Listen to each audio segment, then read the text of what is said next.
مفتی صاحب آخری سوال یہ ہے، بالوں کی اصلاح اور ناخن کو تراشنا کیسا ہے؟ بالوں کی اصلاح اور ناخنوں کو تراشنا کیسا ہے؟ عام طور پر کہا جاتا ہے کہ جس کے ذمہ قربانی ہے اب وہ بالوں کو تراش نہیں سکتا، داڑھی کی اصلاح اور درستگی نہیں کر سکتا، اور ناخنوں کو وہ اتروا نہیں سکتا، ناخنوں کو کٹوا نہیں سکتا۔ دراصل لوگوں میں افراط ہے یا تفریط ہے۔ حدیث پاک میں صراحتاً نبی اکرم، شفیع اعظم، نبی آخر الزمان، صاحب حیات النبی صلی اللہ علیہ وسلم کا مقدس ارشاد ہے: من رأى ہلال ذی الحجہ واراد ان یضحی فلا یأخذ من شعرہ ولا من ظفرہ شیئا، کہ ماہ ذی الحجہ کا چاند دکھائی دیا، ایک شخص پر قربانی لازم ہے یا قربانی لازم نہیں لیکن قربانی کا ارادہ ہے، بیچارہ غریب ہے،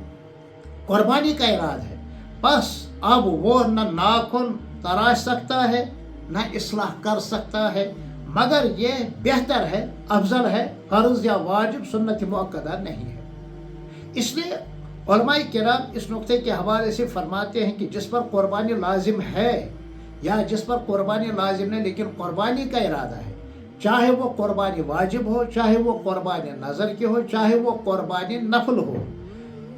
ماہ ذی الحجہ کا چاند دیکھنے سے پہلے ہی وہ ان جیسے امور سے فارغ ہو۔ یہی حکم عورت کے لیے ہے کہ ناخن رویت ہلال سے پہلے ہی اتروا دے، کٹوا دے، تراش دے، اور مرد اپنے داڑھی کے بالوں کو صحیح کر دے۔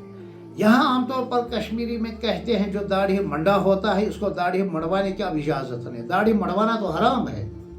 یہ مرد کے لیے جائز ہی نہیں ہے، داڑھی مڑوانا حرام ہے، مکروہ تحریمی ہے، داڑھی کا رکھنا واجب ہے، لازم اور ضروری ہے۔ عام طور پر داڑھی رکھنے کو سنت کہتے ہیں کہ اس کا ثبوت سنت سے ہے، اسی بنا پر اس کو سنت کہا گیا، لیکن داڑھی شریعت کی روشنی میں تو اس کا رکھنا واجب ہے۔ ہاں، اصلاح نہ کر لے، ناخن نہ ترشوا لے، جس شخص پر قربانی لازم ہے یا جس شخص پر قربانی واجب تو نہیں ہے لیکن نفل ہے، نفلی قربانی کرنا چاہتا ہے، اس کو چاہے ماہ ذی الحجہ کا چاند دکھائی دینے سے پہلے ان تمام چیزوں سے فارغ ہو۔ اسی حکم میں موئہائے بغل بھی ہے، اسی حکم میں موئہائے پوشیدہ بھی ہے۔ جزاک اللہ۔